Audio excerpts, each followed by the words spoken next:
My name is Chelsea F. Jones, 34 years old. My mom pulled me aside and said, "Next week is just special. You being there would ruin that." My dad followed it up without hesitation, leaning back in his chair like he was delivering a verdict he'd already rehearsed. "You're too different now." I clinked my fork against my glass and nodded once. Duly noted. They planned it all without me. A dream vacation through Italy, Venice to Florence to Rome, booked down to the last detail. Luxury hotels, high-speed trains, private vineyard tours in Tuscany, dinner reservations at places you need connections just to get on the wait list.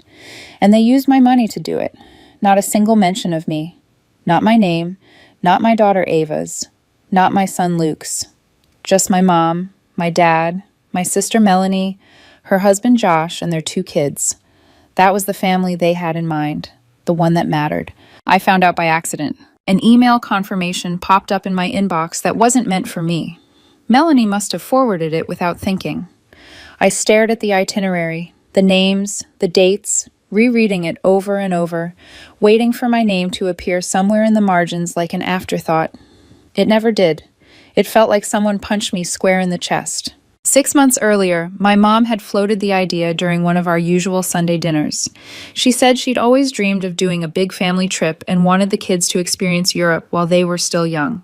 She mentioned that Melanie and Josh were strapped for cash and asked if I'd be willing to help cover the upfront costs.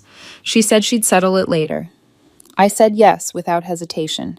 I'd just landed a major consulting contract and wanted to do something meaningful, something that would bring us closer. I paid for everything. Flights, hotels, rail passes, transfers, every single charge was in my name. And then they cut me out completely. I didn't confront them right away. I waited until Sunday dinner like nothing had happened. Mom served baked ziti. Dad talked about golf. Melanie smiled across the table like there wasn't already a knife lodged between my ribs. After dinner, I mentioned the trip casually. Italy sounds beautiful this time of year. Silence. That's when my mom pulled me aside and said next week was just special, and my presence would ruin it. My dad said I was too different now. No one disagreed. Not one of them spoke up. It felt rehearsed, like a quiet consensus had already been reached without me. I didn't argue. I didn't demand explanations. I took my kids home, helped them get ready for bed, kissed their foreheads, and waited until the house was quiet. Then I opened my laptop. Everything was still under my control. Every booking, every card, every access point. They hadn't even tried to move it out of my name. I reversed every charge one by one, froze the travel cards, locked the rail passes, canceled the airport transfers. Hotel reservations gone. I sat back and watched the whole thing collapse in silence. By the next morning, the first text came in. Then another. Then another. At check-in, they were denied everything. They didn't know yet that this was only the beginning. By 7:42 the next morning, the first text came through. It was from Josh, short and sharp, like a command instead of a question. "Unblock the account now." I stared at it while pouring cereal for Ava and Luke, the normalcy of the morning clashing hard with the panic buzzing on my phone. I replied with the only sentence that felt honest. "Sorry, I'm too different now." That opened the floodgates. Calls from my mom, emails from my dad, message after message stacking up faster than I bothered to read them. Melanie sent a screenshot of her daughter crying, framed like evidence in a trial, followed by a line about how cruel I was being. I didn't answer. They wanted this to turn into a confrontation, something loud and emotional they could point to later and say I'd lost control. I wasn't going to give them that. They still thought they could fix it. They showed up at JFK like nothing was wrong. First-class tickets printed, matching luggage sets rolling behind them. Josh even wore loafers with no socks, like he thought that made him European already. I only knew because Melanie posted it all on her Instagram story, champagne glasses clinking, the caption reading something about living la dolce vita. They had no idea yet. They thought I'd bluffed. I'd done more than reverse charges. I'd called every hotel and explained the situation, canceled the airport car in Rome, canceled the vineyard tour in Chianti, flagged the rail passes as stolen, changed the login details on the travel portal. I made sure there wasn't a single thread left to pull. By the time they reached the gate, the trip didn't exist anymore, not for them. I knew the exact moment it fell apart. Their flight was set to board at 6:40 p.m. At 6:12, my phone lit up again. Josh first. Why are we being denied boarding? Then Melanie. Did you cancel the flights? Then my mom, then my dad. A storm of missed calls I didn't answer. I imagined it clearly, the six of them standing there with stunned faces, kids tugging at sleeves, agents repeating the same calm sentence over and over. I could picture Melanie getting loud, Josh pretending to stay calm while clenching his jaw, my dad trying to assert authority like that still worked on strangers, and my mom standing there furious because someone finally told her no. While that was happening, I was at home helping Ava and Luke make pizza from scratch. Flour on the counter, sauce on their fingers, laughter filling the kitchen. They didn't know anything about Italy, or airports, or cancellations. They still thought Grandma and Grandpa had to postpone their trip because something came up. I wanted to keep it that way. Around 9, the tone of the messages changed. Josh accused me of acting psychotic and said I was hurting my own family. Melanie warned me that her kids would hear about this one day. I didn't respond. I let the silence stretch because silence was the only thing they didn't know how to argue with. Then my dad sent a message that almost made me laugh. You've embarrassed us. You've gone too far. I typed back one line. Hope it was still special. The next morning, I saw their car back in the driveway, 20 hours after takeoff, exhausted and defeated. They didn't call. They didn't knock. They went home to regroup, and that's when the second layer of this whole disaster began. At 3:47 that afternoon, the doorbell rang. It was my mom. No makeup, hair pulled back tight, her expression hovering somewhere between irritated and controlled. She didn't apologize. She didn't ask how I was. She said, "All right, you made your point." Then she launched into a lecture about how stunts like this drive wedges in families, how I needed to be more understanding, how it wasn't fair to ruin something they'd planned for so long, just because I felt excluded. Then she shifted gears like nothing had happened. Anyway, she said, I wanted to talk to you about the backyard. The contractor's still scheduled to start next month, and we don't want to lose the date.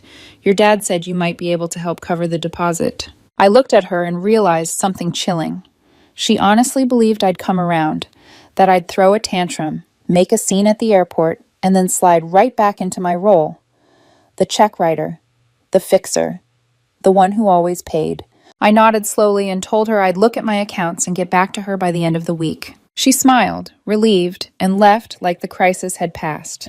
That was perfect, because now it was my turn to decide how this story moved forward, and they still had no idea how far I was willing to go.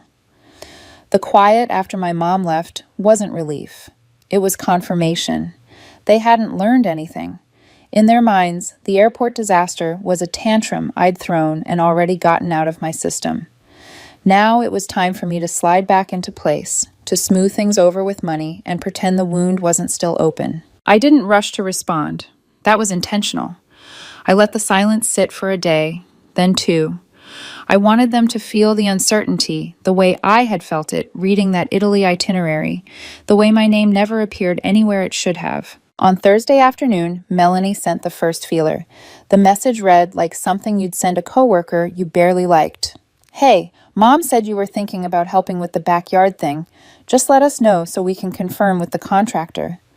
No warmth, no acknowledgement of what she'd done, just expectation. I left it unread for hours. When I finally replied, I kept it neutral. Still sorting some stuff out. I'll let you know soon. That one word, soon, did all the work. It gave them hope.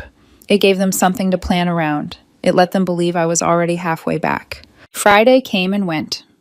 By Saturday morning, my mom followed up, her message longer this time, more urgent. The contractor needed the deposit that day to hold the schedule. They were trying not to lose the fall install window. Could I confirm? I replied that I might be able to send half and needed to check with my bank. I didn't check anything. Saturday passed. Sunday passed. Monday morning, my dad called.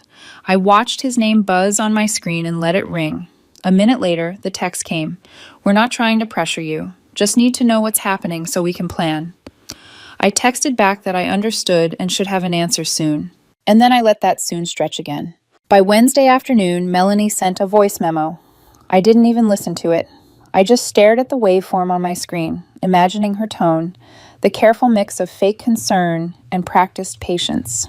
That night, I finally replied, telling her there was a small issue with a flagged transaction, but that I thought I could send the money by Friday. That was the hook. Friday came and passed without a word from me. Saturday morning, my dad sent a short message saying they told the contractor they'd handle it themselves. A separate text from my mom followed, softer this time. If you still want to pitch in later, every bit helps. I could feel the frustration behind the politeness, not because they were desperate for the money, but because I wasn't behaving the way I always had. I wasn't rescuing them. I wasn't smoothing the discomfort away. That night, Melanie sent a photo. Their backyard, patchy grass, a few white flags marking where a patio might have gone. She captioned it with something hopeful about still trying to make something happen before the weather turned. It was meant to tug at me, to remind me of all the times I'd stepped in before. I didn't respond. The space between us wasn't awkward anymore. It was growing on purpose. A week passed without a single message from any of them. No backyard updates, no Italy rescheduling talk, no passive-aggressive check-ins. Just nothing. It would have felt peaceful if I didn't know them so well. They weren't moving on. They were regrouping, waiting me out, trying to make me feel like I was the one who'd walked away. Then the story reached for a new audience. My cousin Erica texted me out of nowhere. "Hey, just checking in. Grandma's really upset about the Italy thing. You okay?" That stopped me cold.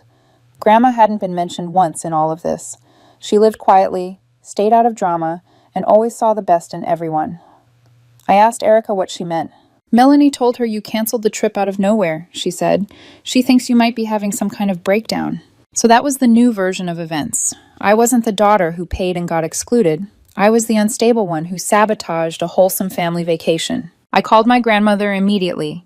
She answered on the second ring, her voice gentle but worried. "Chelsea, what happened, honey?" I told her everything. Not angrily, not dramatically, just the facts. How they asked me to pay months ago, how they planned everything without me or my kids, how I found out by accident, how they told me my presence would ruin the trip. She listened without interrupting. When I finished, she was quiet for a long moment. Then she said softly, "That's not what they told me." I told her I knew. "I'm so sorry," she said. "I don't know what's wrong with them." That was all I needed to hear. The fallout was immediate. My mom texted asking if I'd told Grandma a twisted version of events. Melanie accused me of making things worse and stressing an old woman. Josh chimed in, calling it toxic behavior and saying I was turning people against their own family. I read every message and felt something settle inside me. Not anger, not sadness, finality. I replied once, sending the same message to all four of them. Effective immediately, I'm stepping back from helping financially. No more vacations, no renovations, no loans. If I'm too different to be part of the family, then I'm too different to fund it. Best of luck with the backyard. I hit send and put my phone down. That night, no one replied. Not because they didn't see it, but because they finally understood I meant it. The silence after I sent that message was heavier than any argument we'd ever had. No explosions, no dramatic threats, no long paragraphs explaining why I was wrong. Just nothing. And that's how I knew it landed. When people lose leverage, they don't fight. They withdraw. Thanksgiving came quietly that year. No group text from my mom asking who was bringing what.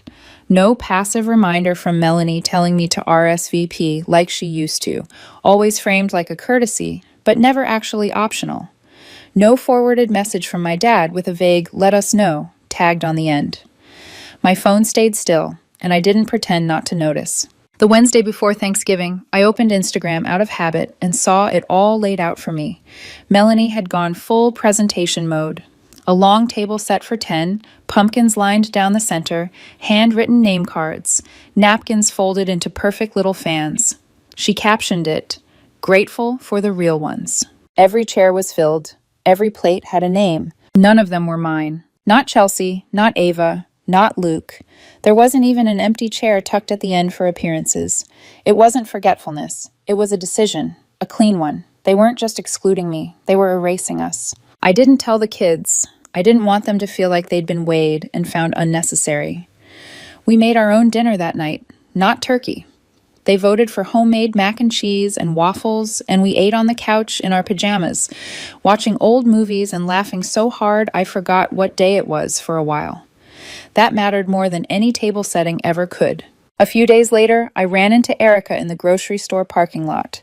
Same awkward half smile, the kind people wear when they know they're stepping into something delicate. She didn't bother pretending she didn't know. "They didn't invite you," she said quietly. "No," I replied. "First year." She nodded. "Melanie told Grandma it was just simpler this way. Less tension." Less tension. That's what they called cutting me and my kids out completely. Like we were noise they could mute. Like the problem wasn't what they'd done to me, but how uncomfortable it made them to be reminded of it. Christmas came next, and I didn't even bother checking my phone. The only reason I saw anything was because a neighbor followed Melanie online and showed me a photo she'd posted. The whole family in matching pajamas sitting in front of the fireplace. 5 stockings hung neatly in a row. None with my kids' names. That one stung more than I expected. Not because I wanted to be there, but because of how deliberate it was. They weren't leaving space anymore. They weren't pretending this was temporary. They were closing ranks. The pain didn't last long. It turned into something colder and quieter. Distance. A kind of emotional silence I didn't know I was capable of. By January, I stopped checking my notifications altogether. I took Ava and Luke to Seattle for New Year's, just the 3 of us. We walked through Pike Place in the rain, rode the Ferris wheel, bought overpriced souvenirs, and stayed in a hotel with a fireplace that made them feel like we were somewhere magical. It wasn't traditional. It wasn't planned months in advance. It was real. And for the first time in years, I didn't feel like I was missing anything. That year turned out to be my best financially. I landed 3 new clients, closed out a nightmare project I'd been dragging around for too long, and watched my accounts grow without anything leaking out to fix someone else's mess.